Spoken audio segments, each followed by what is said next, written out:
Madalas na salitang biro na sinasabi ng mga tatay. Tignan nyo, ni hindi man lang ako makabili ng brief. Sarcastic at patawa nilang sinasabi yung mga salita na yun.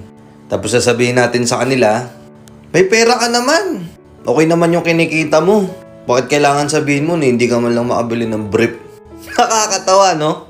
Pag di mo naintindihan yung mga salita na yun, oo, matatawa ka. Pero yung mga salitang yun, gesture lang yun patungo sa malalim na meaning. Yung mga salitang yun na magpapatunay na ang sakripisyo ng isang responsableng ama, grabe. Sobra-sobra. Pagod si tatay galing trabaho. Minsan uuwi siya may sugat. Ang baho ni tatay, ang dumi ng damit. Minsan, oras ng gabi na, magtatanong ka sa nanay mo, sasabihin mo, Nay, bakit wala pa si Papa? Late na. Anong oras na siya makakauwi, gabing-gabi na, tapos bukas papasok siya, madaling araw pa lang, umalis na. Nung mga bata tayo, hindi natin alam yun. Hindi natin naiintindihan yun, bakit ganun, bakit si mama na lang lagi kasama natin. Uuwi tatay natin, gusgusin, pagod na pagod, pero nakangiti pa din. Lalong-lalo na kung tayo yung unang-unang lalapit sa kanya, pagpasok niya pa lang ng pintuan, galing trabaho, tapos ang unang-unang gagawin natin, kukunin natin yung kamay niya, magmamano tayo. Para bang bigla-biglang magbabago yung itsura niya na pagpasok niya ng pinto, pagod na pagod siya galing trabaho, makikita mo na pagod siya.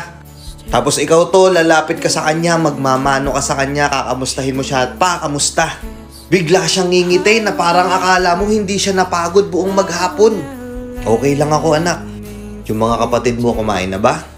O kamusta eskwela? Nag-aral ka bang mabuti? Sandali lang anak ha, punta lang ako sa kwarto, bihis lang ako, pahinga lang ako saglit. Hindi natin naiintindihan bakit ganun. Ang tangi nakakaintindi lang sa kanya noon si nanay.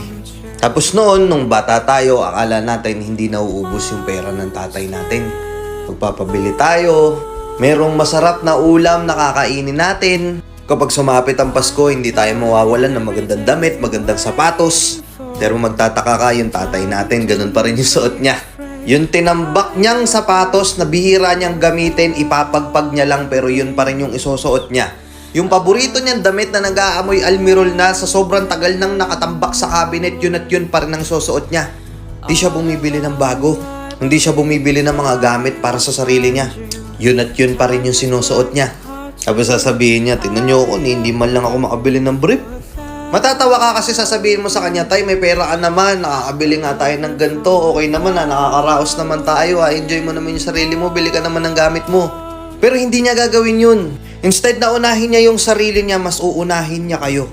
Instead na i-open up niya sa inyo na pagod siya, hindi, dadaanin ka sa kasinungalingan ng mga ngiti niya, tapos sasabihin niya, anak, okay lang ako. Okay lang si Papa. Ayos pa naman, nagagamit ko pa naman. Ang sarap sa feeling na meron tayong responsabling tatay. Hindi niya pinapabayaan si nanay, inaalagaan niya.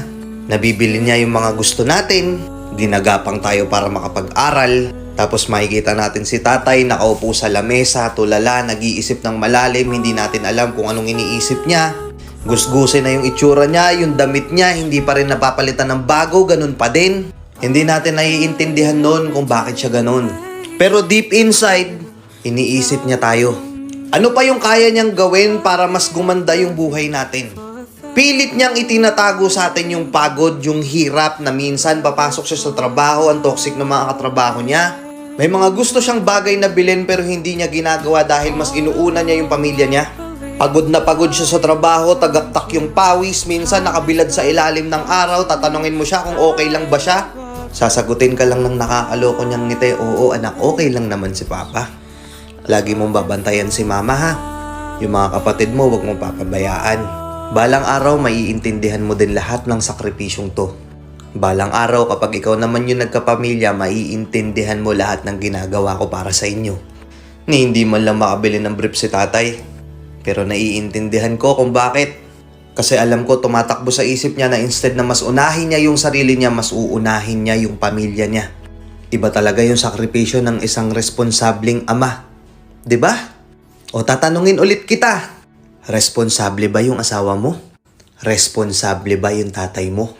Kung oo, isang I love you pa lang dito sa comment section, sabay yakap sa tatay mo, ilakas mo yung volume, tapos sabihin mo sa kanya na pa, mahal na mahal kita, maraming salamat po.